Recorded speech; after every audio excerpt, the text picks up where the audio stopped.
राधे राधे दोस्तों, जय माता दी। आप सभी का दिन मंगलमय हो और आपके घर में ढेर सारी खुशियाँ सालों भर बनी रहे। अगर आप भी अपने घर में टूटे फूटे बर्तन और घर में जाला लगा रहता है, हमेशा जाला लटकते रहता है, या फिर बेकार चीज़ें अपने घर में ला कर रखते हैं, तो इससे हमें अशुभ संकेत मिलती है। ऐसे भी कहा जाता है कि जो भी आप तस्वीर या फिर फटे पुराने कपड़े, कोई भी निर्जीव वस्तु से हमेशा निगेटिव ऊर्जा का ही वास होता है। तो आज से ही अपनी ये आदत दिनचर्या को सुधार करें। आइए जानते हैं एक-एक करके कि हमें अपने घर को किस तरह से रखना है, जिससे माँ लक्ष्मी की कृपा सालों भर हमारे घर में बनी। वस्तुओं का कलेक्शन, टूटे-फूटे बर्तन या फटे पुराने कपड़े या फिर बंद घड़ियाँ या ऐसी मूर्तियाँ जिनसे आपका बहुत ज़्यादा लगाव है, या फिर रसोई घर में जंग लगे हुए बर्तन, फटे पुराने कपड़े के साथ-साथ आप अलमीरा में ऐसे सजा के रखते हो जैसे उससे आपका बहुत लगाव हो और आपकी यादें उसके साथ जुड़ी है।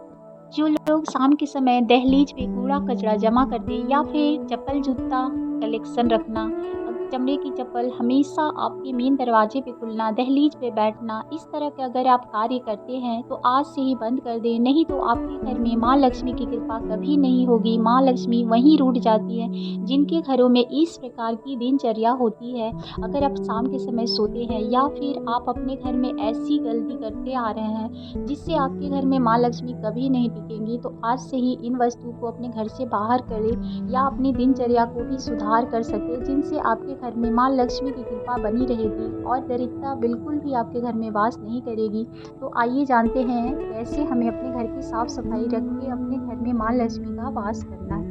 क्या आपके घर में भी पुरानी वस्तुओं का कलेक्शन है? आप उनसे अपने लगाव इस तरह जोड़ के रखे हैं कि वो वस्तु बहुत पुरानी है, टूटी-फूटी है, फिर भी आपका मन उसमें लगा होता है और आप उसको बड़े ही सँभाल के अलमीरा में या फिर अपने सामने रखते हैं, जहाँ आप उसे देखें, आपकी यादें ताज़ा हो। तो बहुत लोग ऐसे होते हैं जिन्हें अपनी पुरानी वस्तु के साथ इतना लगाव होता है कि वो उसको बड़े ही आराम से संयोग कर रखते हैं। लगता है कि नहीं, मैं इन वस्तुओं को अपने सामने ही रखूँ, सँभाल के रखूँ, जिससे मैं देखती रहूँ, मेरी यादें जुड़ी होती है। बहुत कुछ ऐसा होता है। अगर आपके साथ भी ऐसा है तो आज ही आप समझ जाइए कि कहा जाता है कि पुरानी वस्तुओं तो ज़रूर रखें, लेकिन उनकी टूटी-फूटी अगर है, उस अवस्था में है, तो या तो आप उसे अच्छे से बना लें, उसका डेकोरेट अगर करना ही है आपको, या फिर अलमारी में सँभाल के रखनी ही है, तो आप उसको अच्छी तरीके से उसका मतलब अगर टूटा-फूटा है तो आप देख लें कि अगर वो बन सकता है अच्छे से तो आप बना लें, नहीं तो टूटे-फूटे सामान को आप संयोगना बंद कर दें। उससे नेगेटिव ऊर्जा बहुत ज़्यादा आपके घर में आएगी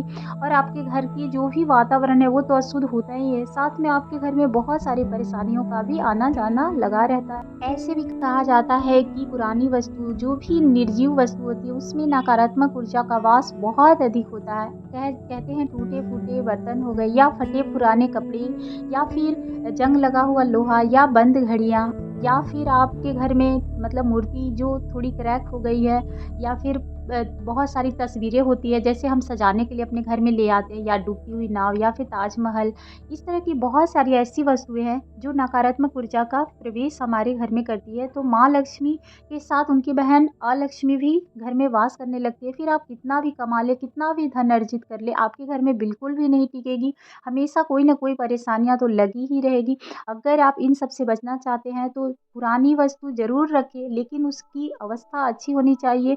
वो आप रखना भी अगर चाहते हैं तो आप देख लें किस वस्तु को रखना हमारे लिए अनिवार्य है, और जिन वस्तु में अगर लगता है कि नहीं ये बन नहीं सकती और इस वस्तु को हम नहीं संभाल के रख सकते, तो आप आज ही उस वस्तु को अपने घर से निकाल दें। क्योंकि देखिए, प्यार तो अपनी जगह है, लेकिन अगर आप घर की सुख समृद्धि चाहते हैं, माँ लक्ष्मी की कृपा चाहते हैं, तो पुरानी वस्तुओं से मोह माया को खत्म करें।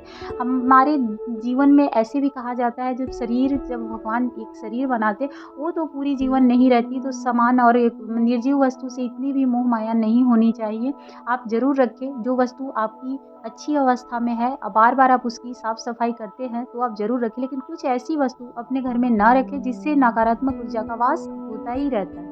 सबसे पहले तो ये जान लेते हैं कि हमें किन वस्तुओं को अपने घर में रखनी चाहिए, या कौन-सी ऐसी हमारी दिनचर्या है जिससे कि हमारे घर में माँ लक्ष्मी का वास बिल्कुल भी नहीं होता है। तो कुछ 10 ऐसी जानकारियाँ हम आपको देंगे जिससे आप सुधार के अपने घर की नकारात्मक ऊर्जा को पूरी तरह से खत्म कर सकते हैं। सबसे पहले तो आप जान लें कि अभी साल की आखिरी दिन है। अगर आप नया साल में अपना अच्छा मतलब घर में क्या कहते हैं कि अगर पॉजिटिव ऊर्जा का वास कराना चाहते हैं, माँ लक्ष्मी की कृपा पाना चाहते हैं, तो आज ही अपने घर उसमें जो भी छोटी-छोटी आपको लगती है कि नहीं ये मेरे घर में नकारात्मक ऊर्जा का जिससे वास हो रहा है, जिससे हमारे घर में कठिनाइयाँ प्रतिदिन आ रही है, तो आप उन वस्तु को आज ही निकाल दें, जिससे कि कल से आप नई शुरुआत कर सकें। सबसे पहले तो देखा जाता है कि हमारे जो मेन दरवाज़ा होता है, वो दहलीज सही है, कहीं से कोई टूटा-फूटा नहीं है, चाहे फिर उसकी साफ-सफाई जाला अगर आपके घर में उससे भी माँ लक्ष्मी की कृपा नहीं बनती है, तो उसकी साफ-सफाई आप आज कर लें अपने घर में, अच्छे से देख लें। अगर कहीं जाला है तो उसकी सफाई आप कर सकते हैं। आप अपने मेन दरवाजे की भी साफ-सफाई और सजावट कर लें, उससे भी माँ लक्ष्मी बहुत प्रसन्न होती है, क्योंकि प्रतिदिन माँ लक्ष्मी भ्रमण करती है धरती पे, तो शाम के समय ज़रूर करती है। तो जिनकी दरवाजे पे, जिनकी दहलीज पे शाम को दिया जलते रहता है और जो दहलीज होता है बड़ा ही साफ-सुथरा होता है, वहाँ चप्पल-जूता तो बिल्कुल भी नहीं खोलने चाहिए। इस बात का आप पूरा ध्यान रखें और आप ऐसे भी कभी भी दहलीज पे शाम के समय या दिन में किसी भी टाइम बैठना नहीं चाहिए। दहलीज के ऊपर खड़ा ना रहे, या तो उसके बाहर आप खड़े रहें अगर किसी से बात भी करना हो, या फिर अंदर में खड़ा रहे, पर दहलीज के ऊपर पैर नहीं रखना चाहिए। उसकी पूजा होती है और माँ लक्ष्मी को ये चीज़ बिल्कुल भी पसंद नहीं है, तो माँ लक्ष्मी के वास उस घर में बिल्कुल नहीं होता। तो ये एक चीज़ हो गई जो आप ध्यान रख सकते हैं, क्योंकि ये बड़ी ही सबसे पहले दहलीज का ही हम पूजा करते हैं और दहलीज ही हमारे लिए सबसे मान्य है। उस घर में तभी लक्ष्मी वास करती है। सबसे पहला काम आप अपने दहलीज की साफ-सफाई रखें। कभी भी दहलीज के सामने कपड़ा, बहुत लोग कपड़ा फैला देते हैं दरवाज़ा के सामने, ये सब चीज़, ये काम बिल्कुल ना करें। दूसरी चीज़, आप अपने घर से अगर आप गठरी बना के, बहुत लोग रखते हैं जो कपड़े, पुराने कपड़ों से बहुत लगाव होता है तो बाँध के रखते हैं, तो कोशिश करें कि अभी जो 14 तिला संक्रांति जो होती है, स्नान दान के बाद कोशिश करें कि दान पुण्य कर दें, या फिर घर से निकाल दें, जैसे भी हो, लेकिन गठरी बना के पुराने कपड़ों जिसका आप यूज़ नहीं कर रहे हैं, उस वस्तु की कोशिश करें बिल्कुल ना रखें। ये कर सकते हैं। फिर आप अपने घर में, आपके जो रसोई घर होता है, माँ लक्ष्मी की कृपा वहीं बनी रहती है, क्योंकि कहा जाता है अन्न धन का जहाँ भंडार होता है, वहाँ की साफ-सफाई बेहतर होनी चाहिए और कुछ ऐसी वस्तु नहीं होनी चाहिए जैसे टूटे बर्तन हो गए, चाहे फिर जंग लगे तावा, या फिर ऐसी बेलना चौकी जिसमें मत ये है फफूंदी लग रहे हैं, तो ये सारी वस्तु आप निकाल दें, नए ले आएँ। अगर नहीं हो सकता है तो उसी को सुधारने की कोशिश करें, लेकिन टूटे-फूटे बिल्कुल भी नहीं रखें। रसोई की साफ-सफाई प्रतिदिन ध्यान से करें, रात्रि को भी जूठे बर्तन ना छोड़ें, इससे भी माँ लक्ष्मी की कृपा नहीं होती है। तीसरी चीज़, आपके घर में अगर बंद घड़ियाँ हैं तो उन्हें पूरी तरह से हटा दें, क्योंकि वो किस्मत का कनेक्शन हमारा उससे जुड़ा होता है। तो बंद घड़ियाँ बिल्कुल भी नहीं रखनी चाहिए, आपकी प्रगति को रोक देती है। इसलिए बंद घड़ी अगर है तो आप बैटरी लगा लें, अगर सही अवस्था में है तो। अगर टूटी-फूटी है तो बिल्कुल भी आप घर में ना रखें, उसे निकाल दें।